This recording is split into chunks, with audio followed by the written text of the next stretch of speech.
So we're going to go ahead and take a look at creating custom fields programmatically by leveraging the Expando API. So let's go ahead and get started by first off creating our module project. So we're going to head up to File, New, followed by Liferay Module Project. Okay. As always, we have to give this project a name. Let's go ahead and give it a very simple name here. We'll just call it Expando.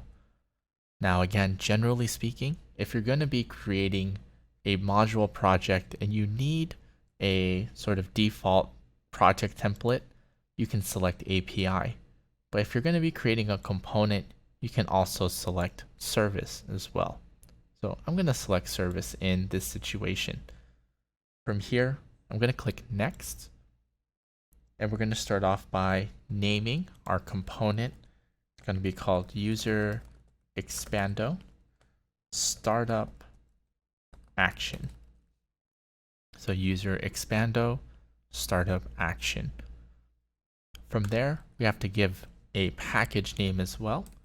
Com Liferay Training. Let's keep it simple. Expando. Sometimes we can use the Browse button to look for what we're trying to find. So I'm going to go ahead and click on the Browse button here. And we're going to be leveraging the life cycle action. So I'll use the wildcard dot and looking for life cycle action. And this time around, we're able to select it. So let's go ahead and select the life cycle action.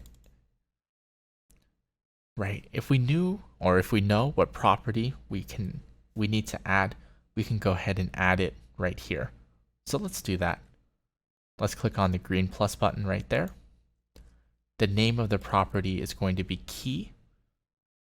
And then the value is going to be application.startup.events.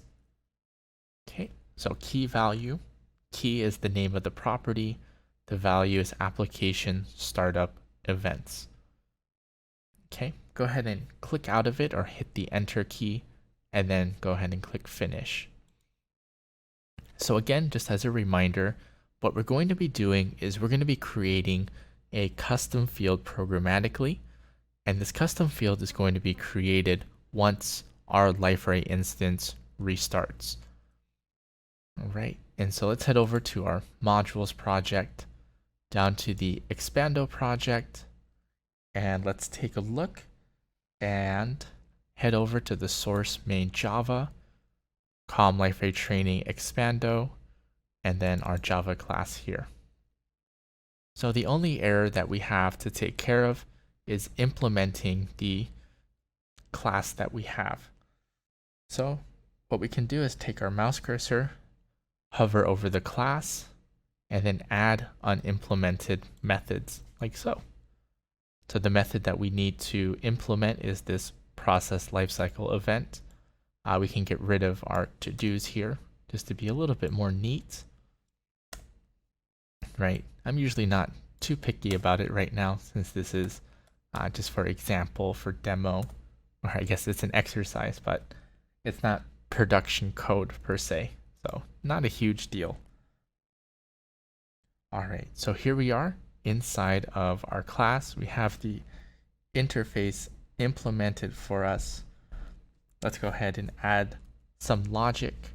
But before we do, there's going to be a couple of services, a couple of APIs that we need to call. Let's remember the APIs for the Expando. So we'll start off, right? We have the Expando table local service, right? And it'll follow the pattern underscore Expando table local service, right? We need to grab a reference of this service, so using the @reference annotation, and then let's use Control-Shift-O to bring in our necessary imports. And we're going to do the same thing for the other ones as well. Expando column and the Expando value. Expando row is not as relevant in this situation. So @reference private expando, let's do expando column, local service, underscore lowercase e in expando column, local service. And one more here at reference private expando value, local service, expando value, local service one more time. And then once you're ready, go ahead and use Control-Shift-O to bring in our other imports. So this takes care of the Expando based APIs. Right, we're going to be a little bit preemptive here with our errors. So at reference for our logging, log service underscore log, Control-Shift-O one more time. And we're going to need our user as well. So we're going to grab the user API as well. So user local service, and then the object user local service.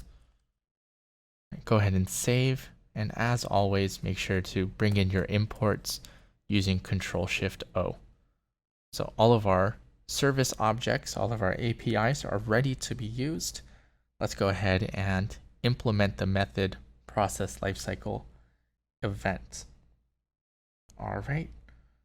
So if we wanted to ensure and make sure that this is working, we can add a simple print statement here. All right. So it doesn't have to be anything special. So we can say something like lifecycle event,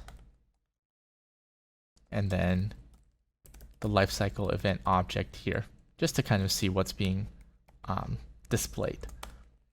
But onto the actual code itself, right? We're going to be creating a custom field for a specific instance of Liferay. So with that in mind, we need to get the ID number that corresponds with that instance. So behind the scenes, this is going to be called a company ID. And in order to retrieve that company ID number, we're going to be using another class here. So this is going to be called company. I'll use Control Spacebar to autocomplete. So company thread local dot get company ID. So we can get it using that specific class. So we have the company ID, and just as we talked about with our discussion of expandos, we want to first do a check to see has a custom field already been created for this specific model entity. So if it has, we will have an entry or an expando table created, right? So we're going to get the default table. So expando table is equal to, and then we're going to make our call to the expando table API. Okay, to get our default table. So get default table, it's going to be based off of two things. It's going to be the company ID and then the entity that we're going to be looking for.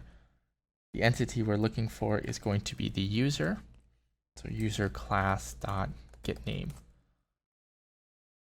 Okay, and then let's bump this down here just so we can read this a little bit better. There we go. Okay, and then scoot this down a little bit, kind of tabbed a little bit too far. All right, so we're checking, or we're first going to try to get our default table from the database. Okay, so if we have already created a custom field for the user entity, then this expando table will already exist. So we're going to try to grab it. Right, but let's say it doesn't exist. So let's make a check for that.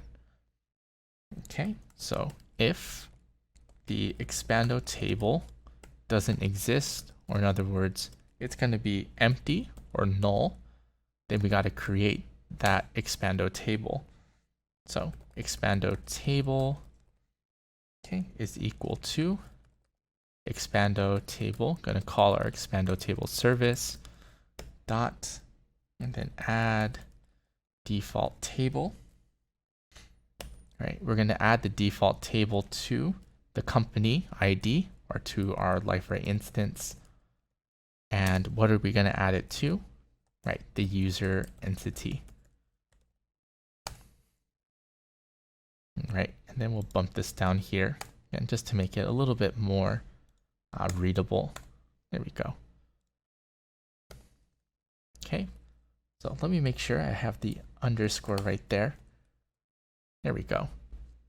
So try to get the expando table if a custom field has been created for that entity user. Otherwise, we'll go ahead and create that table or that entry.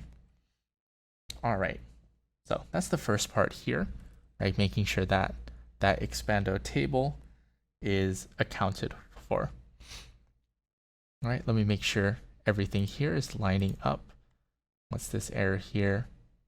All right, so we'll implement that part later. All right, need a catch afterwards. We'll worry about that soon. Okay, so next up, we're going to create the custom field itself. And so behind the scenes, as we talked about, the custom field itself is going to be the expando column. So expando column, right? Same name, expando column, right? And we're going to try to get our column first. So get column from, we need to make our service call first.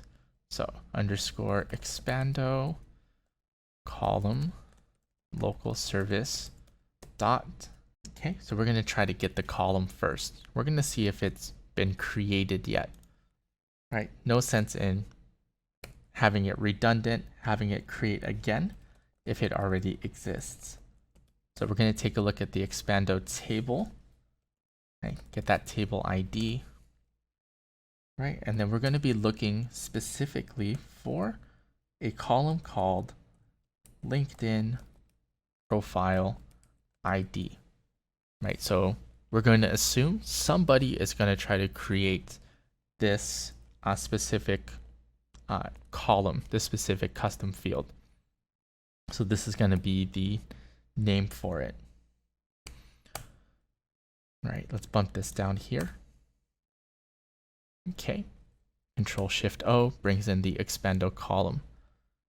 So let's try to get the custom field, see if it exists or not. But let's make a check, and let's say it doesn't exist. So if the expando column does not exist, right, it's going to be null. So if the expando column is null, if we don't have that LinkedIn profile ID, probably means it doesn't exist. So we need to create it. So we'll make a call to our expando column service to add a column, right? And we're going to have to pass a couple of different parameters here, right? So it looks like I'll need to pass, should be 3 here. All right, so the first one is going to be the table ID. And let's see, do I have it anywhere? It doesn't look like it. So I'm going to need to make our call to the expando table.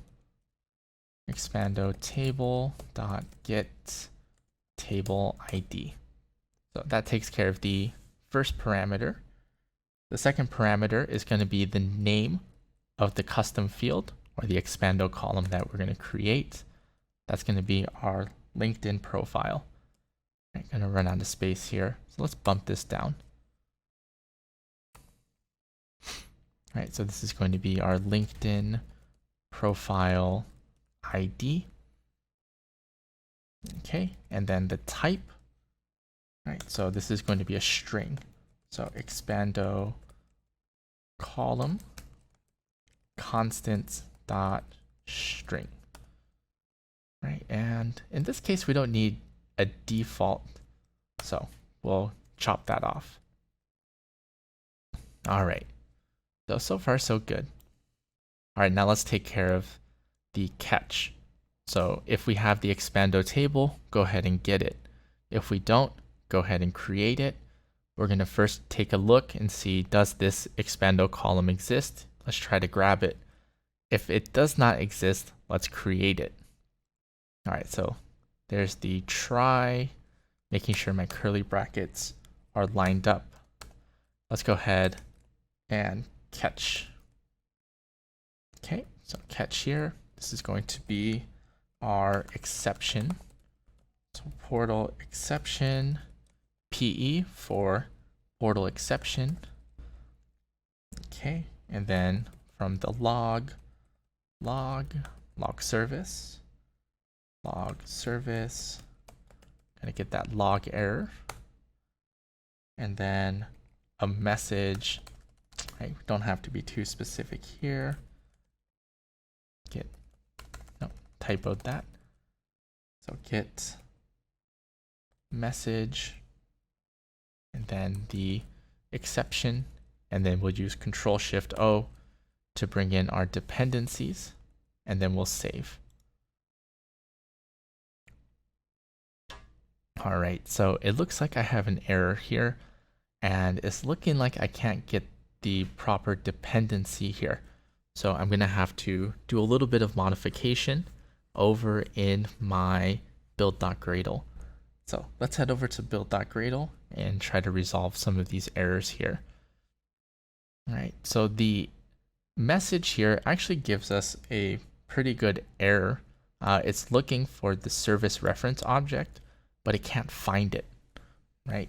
It's being referenced from a required class, doesn't give us much.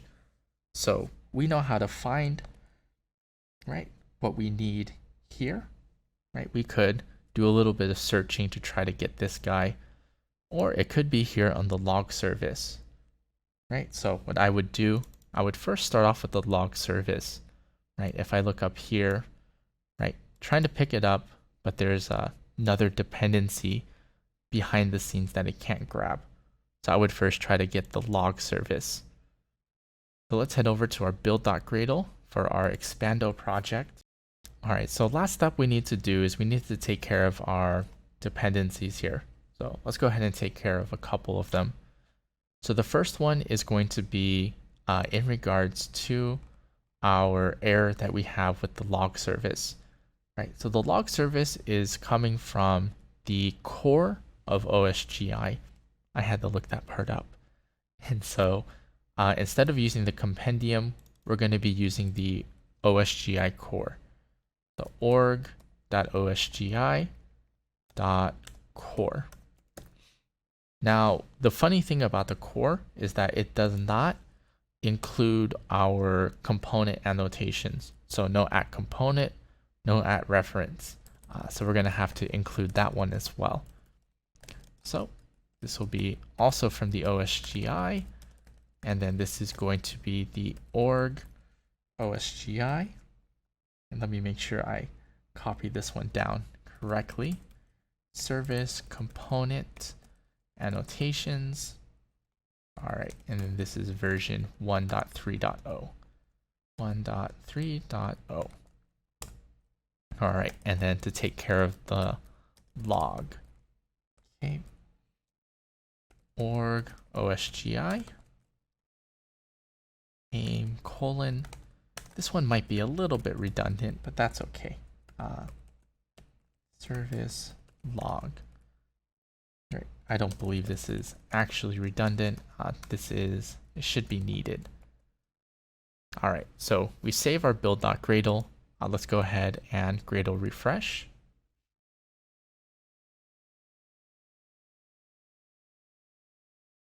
All right, we brought in our dependencies, and then we see the error here go away.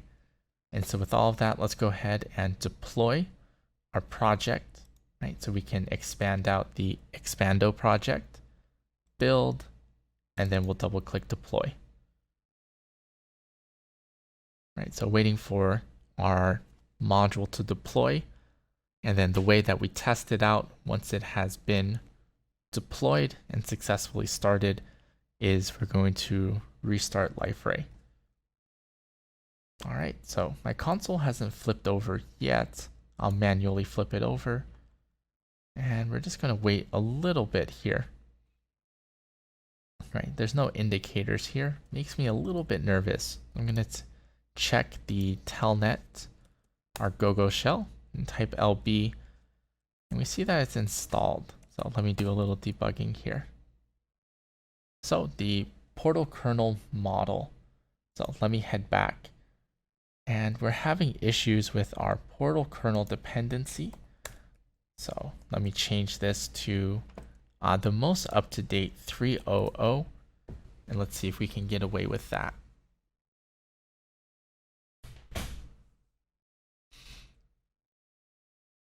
All right, so now that it is finished, let's go ahead and it's been brought in. I'm going to try to deploy it one more time.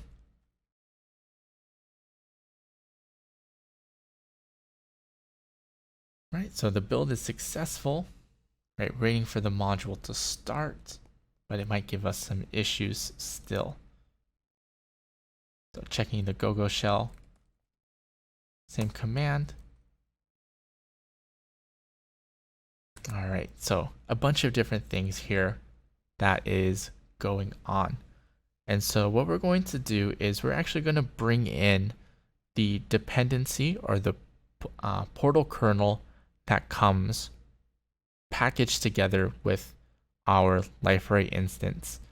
So I'm going to head over to the solutions build.gradle here. Right, and it doesn't have it. So let me pull one from a different one so we can reference. Right, so we can reference the jar file that's directly inside of our Liferay instance, just so that it doesn't complain. Again, this is because of the version of Liferay Developer Studio we're working with. Right, once we do hit our stable versions of Liferay, this is going to be all good to go. So before you copy this part down, let me go ahead and Gradle refresh first and just make sure that it's going to get picked up. Right, so doesn't look like it probably too far up.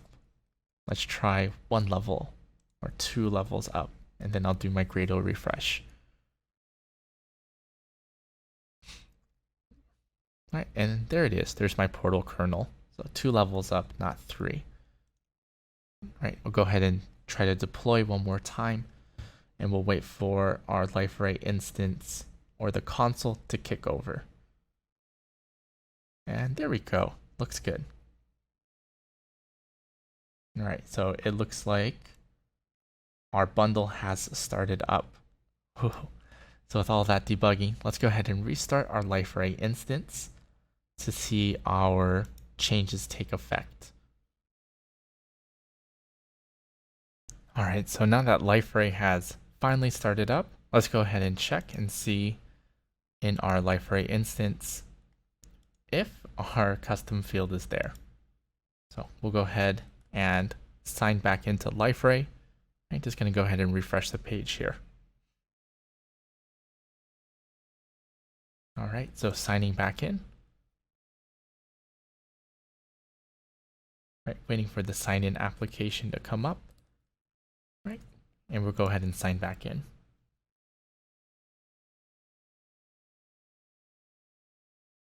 All right, so moment of truth, we're going to head over to the menu.